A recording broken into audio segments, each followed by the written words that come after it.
अब मैं बात करता हूं नेगेटिव सेंटेंसेस की। इसमें हम लोग लेते हैं सब्जेक्ट के साथ में डू या फिर डज और उसके साथ लगाते हैं नॉट और वर्ब की फर्स्ट फॉर्म, फिर लगाते हैं ऑब्जेक्ट।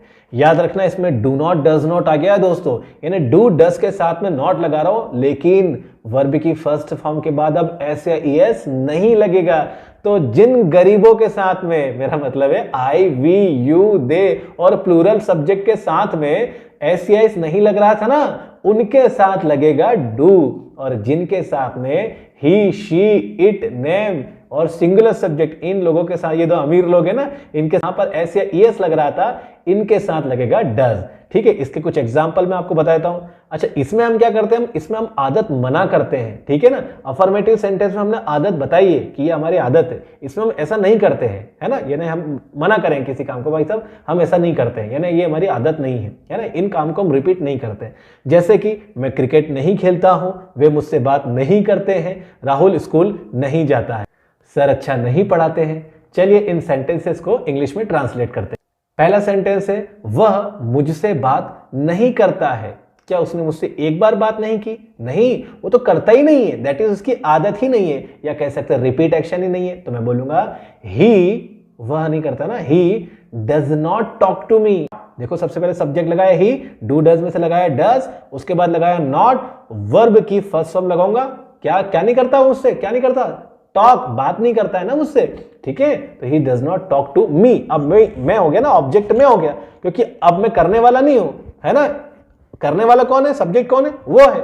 और किससे बात नहीं करता, मुझसे बात नहीं करता है, तो यानी कि उसकी वर्ब मेरे ऊपर अप्लाई हो रही ना भाई साहब, तो मैं कौन हो गया, मैं ऑब्जेक्ट हो गया। तो मी मेरा क्या है, आई का ऑब्जेक्टिव केस है। चलिए सब्जेक्टिव ऑब्जेक्टिव केस में आपको बताऊंगा दोस्तों, लेकिन फिलहाल इतना समझो कि वो मुझसे बात नहीं करता ना, तो मुझसे यानी कि मैं बन जाऊंगा ऑब्जेक्ट, और वो बात करने वाला नहीं है ना, मतलब वो बात नहीं करता, दैट इज डूअर वो है, तो वो हो जाएगा सब्जेक्ट। अगला सेंटेंस है, मैं इस बारे में कुछ भी नहीं जानता हूं। इसका मतलब ये रहेगा आई डू नॉट नो, क्योंकि आई के साथ डू नॉट लगेगा, तो सबसे पहले I do not know anything, कुछ भी नहीं के लिए एनीथिंग, है ना, कुछ भी के लिए एनीथिंग आएगा। I do not know anything about it, मैं बोल सकता हूं आई डू नॉट, या डू नॉट को मैं डोंट भी लिख सकता हूं, I don't know anything about it, है ना, मैं तेरे बारे में कुछ नहीं जानता हूं, I don't know anything about you. ठीक है ना, मैं ऐसा कह सकता हूं। कुछ और एग्जांपल्स हैं, she does not go to coaching, mummy does not cook food, sir does not teach well, they do not do our work, वे हमारा काम नहीं करते हैं। तो इस तरीके के हमारे सेंटेंसेस हो गए हैं। तीसरा सेंटेंस है हमारा दोस्तों इंटरोगेटिव सेंटेंस। इंटरोगेटिव सेंटेंस यानी कि प्रश्नवाचक। ठीक है, इसमें हम किसी से प्रश्न पूछते हैं, सही मायने में हम उससे उसकी आदत पूछते हैं। ठीक है, इसमें हम लोग क्या करेंगे, सबसे पहले डू डज लगाएंगे, सबसे पहले डू डज लगाएंगे, फिर सब्जेक्ट, उसके बाद वर्ब की फर्स्ट फॉर्म, उसके बाद में ऑब्जेक्ट, देन क्वेश्चन मार्क। ठीक है, अब हम आदत कैसे पूछेंगे, क्या आप चाय पीते हैं, क्या आप चाय पीते हैं, तो मैं बोलूंगा डू यू टेक टी। अब क्या डू कैसे लगा दिया मैंने एकदम से, अरे सर क्योंकि मैं आपसे पूछ रहा हूं ना, तो आप कौन है, आप यू हैं, और यू के लिए मैं क्या लगाता हूं, डू लगाता हूं। याद करो नेगेटिव में I we you they, plural subject I we you, you के साथ में डू लगाऊंगा ना, तो इसी का डू मैं आगे लगा दूंगा, तो डू है ना, डू यू टेक टी या डू यू ड्रिंक टी, पीने के लिए टेक या ड्रिंक दोनों इस्तेमाल कर सकता हूं मैं। ठीक है, क्या आप गाना गाते हैं, डू यू सिंग। ठीक है, क्या आप कोचिंग जाते हैं, do you go to coaching. एक और एग्जांपल है, क्या वह कोचिंग जाती है, does she go to coaching. और एक और एग्जांपल है, क्या पापा डांटते हैं, डज पापा स्कोल्ड यू, क्या पापा आपको डांटते हैं, डज पापा स्कोल्ड यू। डांटने के लिए स्कोल्ड का यूज करेंगे। फोर्थ सेंटेंस है हमारा दोस्तों इंटरनेगेटिव सेंटेंस। इसमें प्रश्न नकारात्मक वाक्य आते हैं, यानी कि हम किसी चीज को कंफर्म करते हैं, हम किसी की आदत को कंफर्म करते हैं, क्या आप ऐसा नहीं करते हैं, इस टाइप से। सबसे पहले मैं लगाऊंगा डू डज, उसके बाद में लगाऊंगा सब्जेक्ट, फिर लगाऊंगा मैं नॉट, उसके बाद वर्ब की फर्स्ट फॉर्म, देन ऑब्जेक्ट, और उसके बाद में क्वेश्चन मार्क। यानी सबसे पहले लगाऊंगा क्या मैं, डू डज, फिर लगाऊंगा सब्जेक्ट, याद रखना। ठीक है, एक एग्जांपल लेते हैं, क्या तू उससे बात नहीं करता है, ये कंफर्म कर रहा हूं ना मैं, यानी कि क्या तू उससे बात नहीं करता है। तू मतलब आप, यानी कि यू, और यू के लिए क्या आएगा, डू। ठीक है, so do you not talk to her, है ना, या हर या हिम आप किसी से भी बोल सकते हैं। लड़का हो तो हिम बोल सकते हैं, लड़की हो तो हर बोल सकते हैं। Do you not talk to him, do you not talk to her. क्या वह चाय नहीं पीती है, does she not drink tea. अब एक बात ध्यान रखना दोस्तों कि हम किसी से भी दो तरीके से प्रश्न पूछ सकते हैं।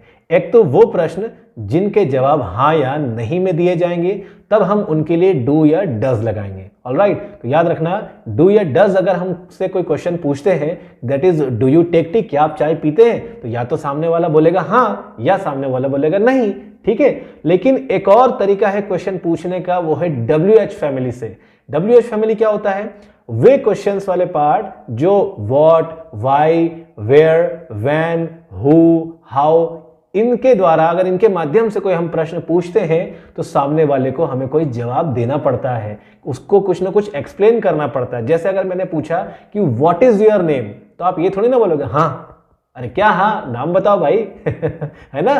तो what is your name, where do you live, how do you do this, आप ऐसा कैसे करते हैं, तो भाई बताओ कि आप कैसे करते हैं। ठीक है ना, why do you do so, आप ऐसा क्यों करते हैं, तो आपको रीजन बताना पड़ेगा हम ऐसा क्यों करते हैं। ठीक है ना, तो आपको एक्सप्लेन करना पड़ेगा, हाँ या नहीं में जवाब नहीं देना पड़ेगा। तो दो तरीके से हम लोग प्रश्न पूछ सकते हैं। पहला तरीका क्या है, डू डज के माध्यम से हाँ या नहीं वाले क्वेश्चन, और WH के माध्यम से यानी कि what, why, where, when, who, how, इनके माध्यम से हम वैसे प्रश्न पूछेंगे जिनका कोई जवाब निकल कर आता है।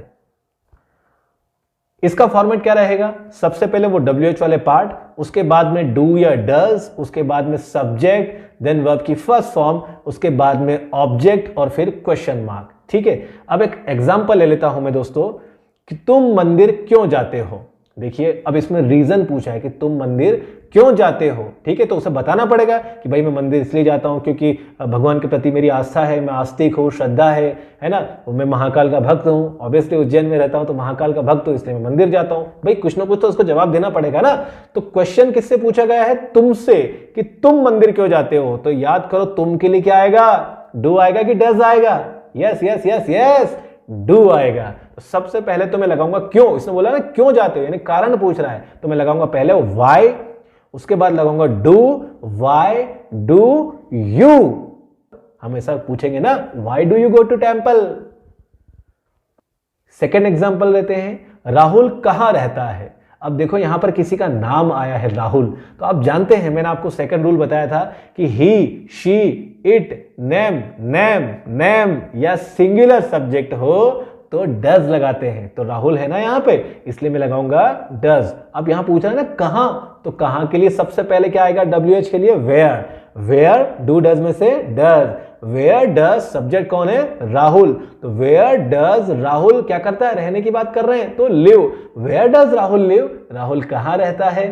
ठीक है, अब फिर आप जवाब देंगे कि सर राहुल तो दिल्ली में रहता है, तो राहुल लिव्स इन दिल्ली यानी कि दिल्ली में रहता है ना। कोई आज थोड़ी रहा वो कि सिर्फ आज ही रुका या कल रुका था, नहीं वो तो रहता है ना यानी कि उसकी आदत है कह सकते हैं, या रिपीट एक्शन से कह सकते हैं, है ना। तो कुछ भी आप ले लो, यानी कि और अच्छा तरीका हिंदी में देखो आगे ना ता है, ती है, ता है।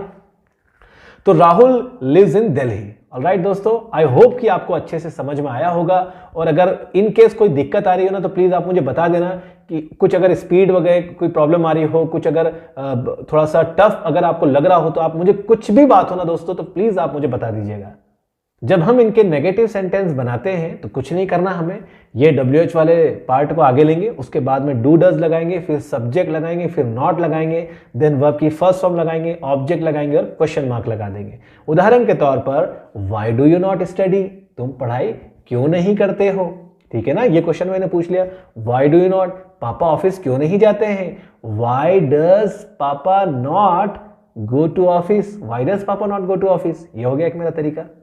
ठीक है, एक और एग्जांपल है, who does not do your work, who कौन, who does not do your work, कि तुम्हारा काम कौन नहीं करता है। तो मैं बोलूंगा कि राहुल मेरा काम नहीं करता है, तो क्या बनाएंगे सर, राहुल, बोलो बोलो बोलो, Rahul does not do my work. और अगर राहुल आपका काम नहीं करता है तो Rahul does not your work. ठीक है ना। राहुल अगर उसका ही खुद का ही काम नहीं करता है तो हम क्या बोलेंगे, Rahul does not do his work. ठीक है, चलिए।